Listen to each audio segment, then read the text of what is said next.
Hello and welcome to the greatest Tamil Science channel. I'm your host Vishakha and we're in conversation with Dr. C.K.Nandagopalan. Hello, sir. Our topic for today is a very interesting one that is being deeply studied. Not just now; it's been in study for thousands of years, and our ancestors have had deep knowledge about it. So, what I'm talking about is quantum biology. It's often said is that the micro affects the macro, and it couldn't be more true where quantum biology is concerned, because it's the study of these tiniest particles or the smallest available form of matter that actually affects our entire being, our life, the way we think, the way our bodily functions happen. So to understand this very interesting topic, so thank you for joining, having to speak about this. So we'll start with what really is quantum biology. Yeah, quantum biology is one of the latest research works been going on the last 30 years. Quantum mechanics, quantum physics started way back in 1920s by top scientists like Einstein and others. So the application of quantum mechanics and theoretical chemistry to biological processes, wherein biological energy is created to many forms, which is used for chemical transformation, which is quantum mechanic in nature. This is what that they are deeply studying with respect to the principles of quantum mechanics and quantum physics into energy processing and conversion of energy in the human biology, to be very precise. Over to you. So can you give us some examples of bodily functions that actually explain the quantum biology in work? Okay. Now, human body, human biological process, the mechanism inside is very huge, and in modern science we are yet to establish many factors of the human functioning of human physiology with respect to our relationship with nature, we being the nature's product. So our relationship with cosmic waves, which are very huge in quantum actually, which we are yet to establish those facts, but slowly our modern science, top scientists are looking at it in a slow manner. Now quantum physics and quantum biology has picked up good speed in the last 30 years. People like Dr. Jack Cruz, they have enough of videos in your YouTube, their presentations, and so quantum biology is the one which helps study of biochemistry to the depth of our biological functioning. Now we consume food because we need glucose as the energy source for our cells to function. So the drive of the DNA and RNA is based on the high energy currency source called ATP molecule. This ATP molecule is converted from glucose. So when the glucose come in to the cell, once it's transported into the cell, the Krebs cycle breaks it into peroxides. So the C6 will become C3. Then there is a nanotube there, and the nanotube with which it will be passed on to the mitochondria. Mitochondria it's one of the organelles in the cell which has two membranes for itself. There is an intermediate gap between these two membranes, inside which very complex, non-understanding protein structures of 5 compartments are there: C1, C2, C3, C4 and C5. This process is called the electron transport chain.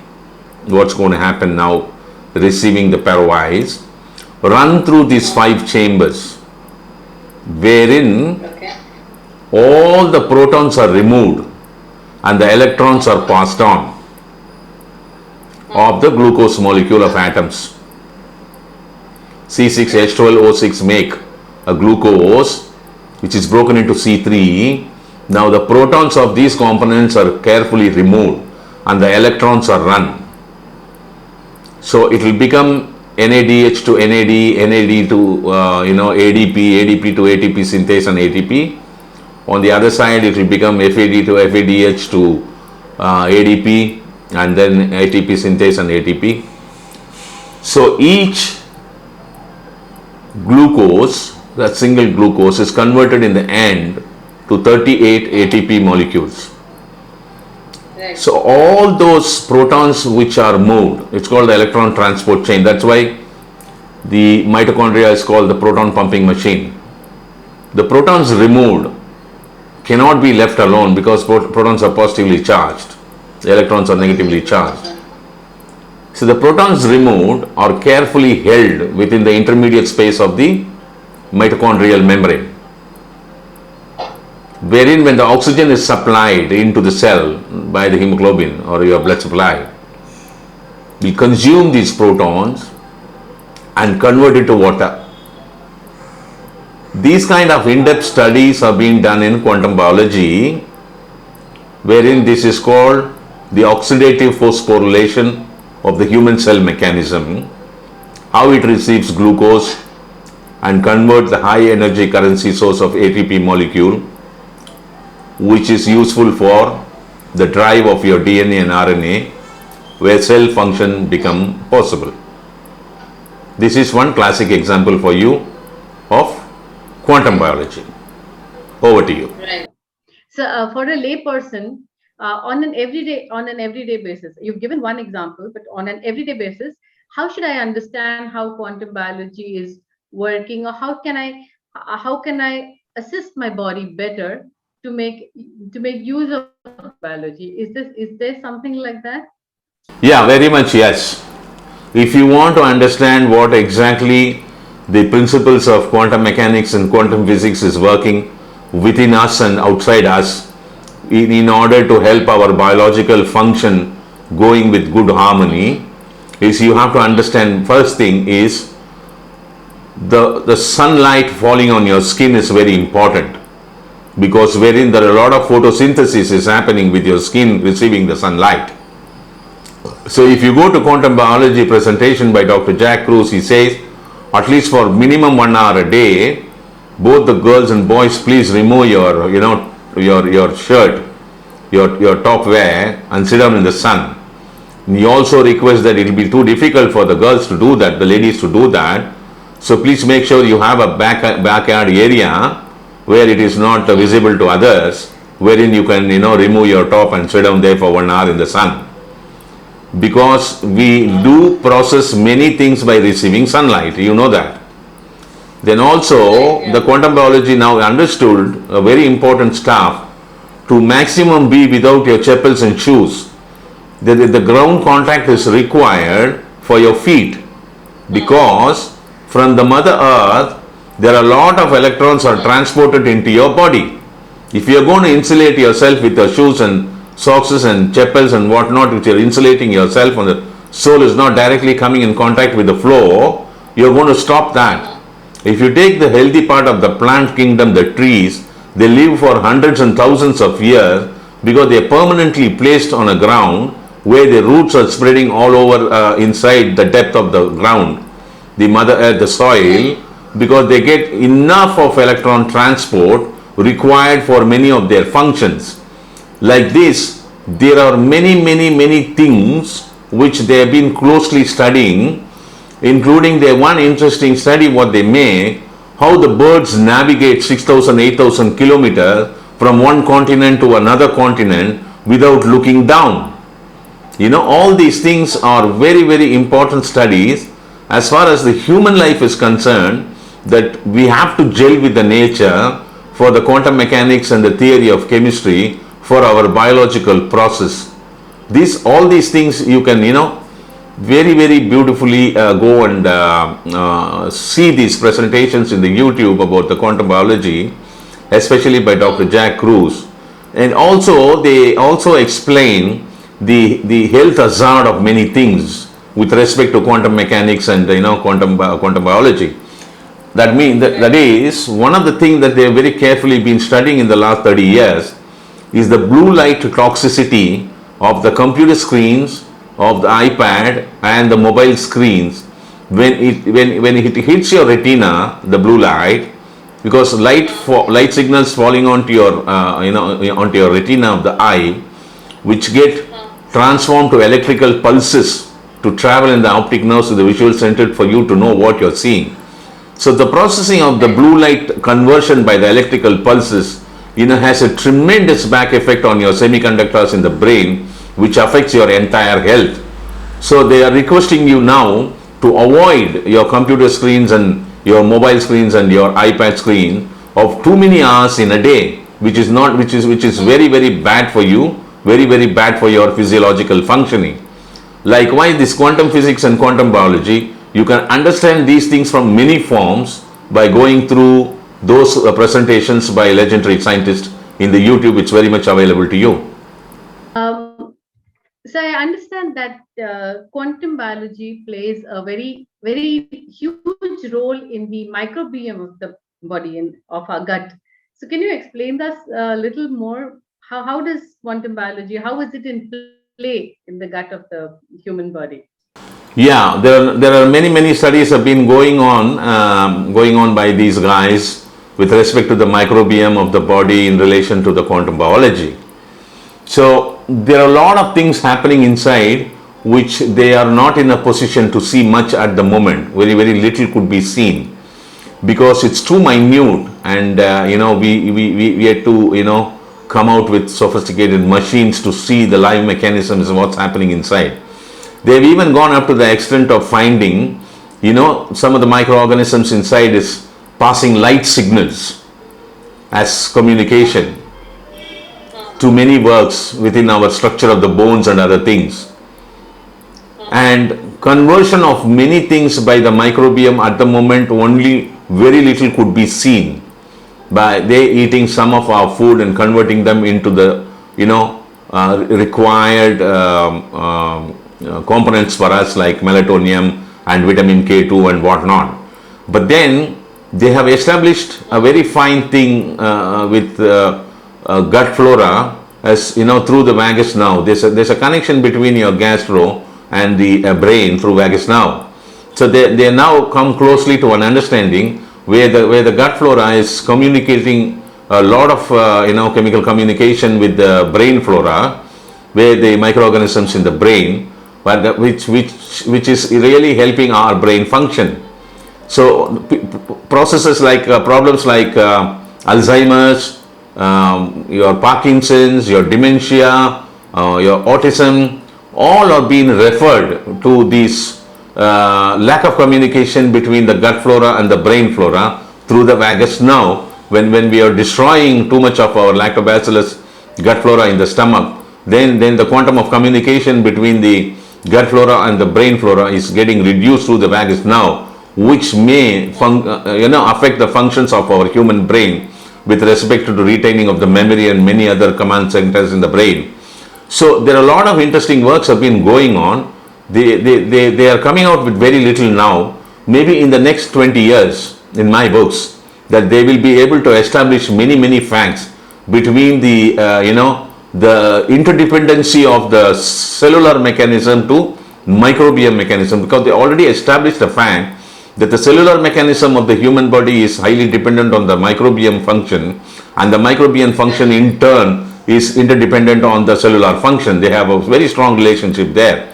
They could manage to see the broad spectrum of it, but looking at to the quantum biology side, they have to establish many facts. What are the intercellular communication, what are the cellular communication with the microbiome communication, and so on, which can be studied only in terms of quantum biology, wherein the electron proton movement of the body is very difficult to detect and then to really understand why exactly these movements are happening. This is what is at the moment the research stage. So what about genetics, sir? What is the role of quantum biology in genetics? In genetics, it is not been studied. They don't go by the genetics because there are a lot of works have been going on in the genome. So as you know that a thread-like substance in the chromosome, which is called the gene, has the capacity to chemically transfer the physiological and the psychological characteristic traits of the father and mother to the offspring as a chemical transformation. So this is what we broadly understand with respect to genetics, from the parents to the offspring. But psychologists speak about the regression. Regression is emitting of the primitive behavior.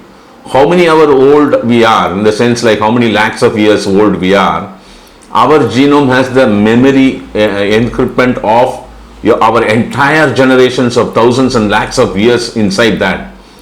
Regression is emitting of primitive behavior. They are dormant. We are not able to touch it.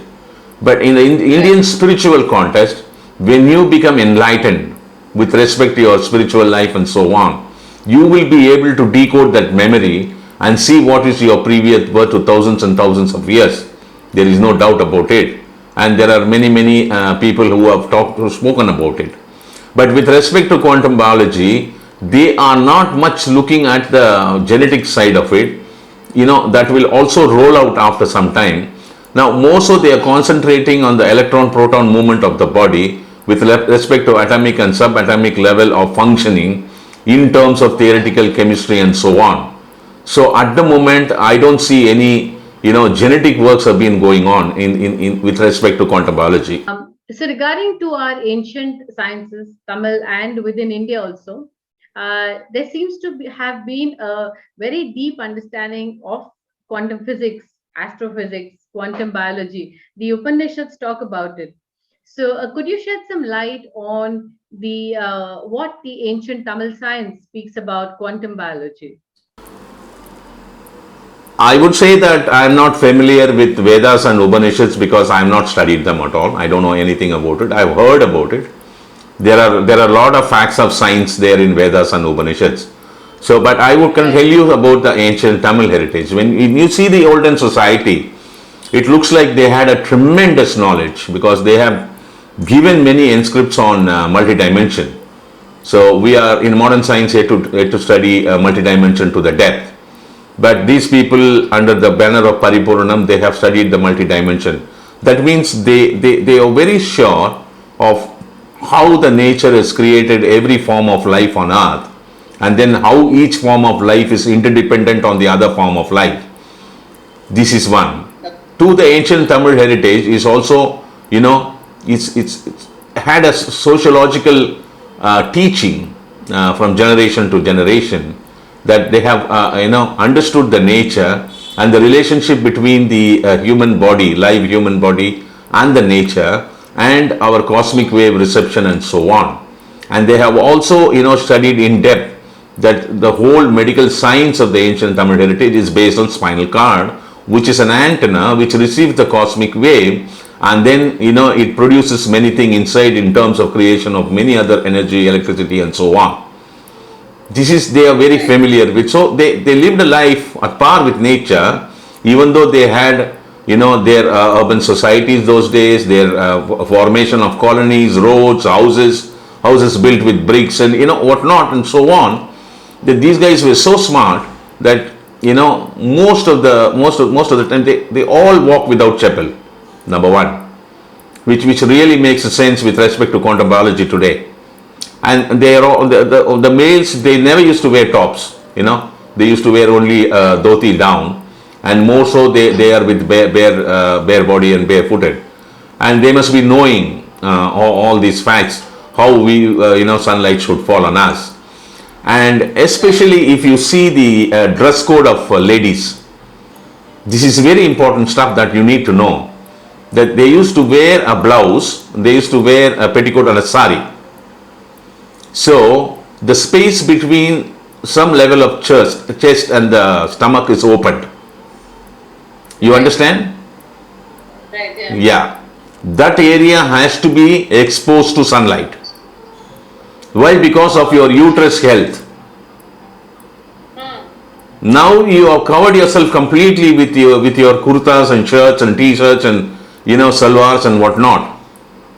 Hmm. That portion, half a portion of the stomach beneath your breast, has to be opened 360 degrees. That is why that dress code was designed that way. Hmm. And none of us know the essence of why that kind of dress formation was made. It is a brilliant design of a clothes to a girl, grown up girl, which reached puberty and beyond, to Hmm. have good health, where sunlight has to hit that area to keep your health, uterus health important, in turn with which your other physiological functions are good. Today, any small reason after the age of 35, 40, we cut open the uterus and throw it away. That's a different issue altogether. Hmm. So it looks like the ancient guys had better understanding of quantum biology and quantum physics and quantum mechanics and quantum biology and whatnot. Without all these names are not there. But Right. they were brilliant enough to understand how exactly the human body, because with all their medicines and other things, they were very careful not to destroy the microbiome of the body when they administer medicine to you for some problem or the other physiological function, to recorrect them. So in such a way, if you see, by and large, the sociological norms, the dress code, and the way in which that they have, designed their art of cooking to, make their food to, eliminate toxicology, which can affect the quantum mechanical part of the body. There are many things you can attribute to quantum biology, the way in which they carefully design the human life, the daily life, the dress code, and so on. Okay, Hmm. Hmm. this is how I look at it. Everything has a sense there. Everything has a relationship to the quantum mechanics and the quantum physics of the physiological function. How does modern medicine affect the quantum biology of our body or the balance of the quantum biology of our body? Okay, if you listen to people like Dr. Russell Jaffe, who is one of the Jewish scientist who's living there in US now. He's a born brought up guy in US. Is a guy who done a lot of work on microbiome. So in one of his speech, he talks about the physiology and pharmacology. Without understanding the physiology, we have come far ahead with pharmacology. The basic understanding now we are slowly beginning to understand in the last 20 years, that most of the pharmacological medicines that we make, which we consume for many other many problems, which are having direct impact, and they are destroying the microbiome of the gut flora and so on. So that is really disturbing us in the sense that in the long run, this is what they call as side effects and whatnot. So definitely, when you are going to disturb the microbiome of the body in terms of wiping away them, most of their colonies, which once the gastro starts getting disturbed with the lack of microbiome, then it has a chain reaction to many other physiological functioning inside. So there is no doubt whatsoever. So we cannot blame the modern medicine at the moment. Whatever understanding that we have, we need the medicines, painkillers, and anti-inflammatory antibiotics, and so on and so on and so on. But then it has its own impact, because modern medicines are made because to make volumes, what we do is we identify molecules which has an impact, we synthetically produce them. So when any synthetic value is produced from the chemical world, which is coming into the that is pharmacology, pharmacochemistry, which is definitely having an impact over us, that has tremendous impact of the quantum biology. There is no doubt whatsoever. Over to you. Thank you, sir. Thank you so much. That was a very informative session, let me say. To our viewers, for a layperson, quantum biology might look like something complicated and difficult to understand.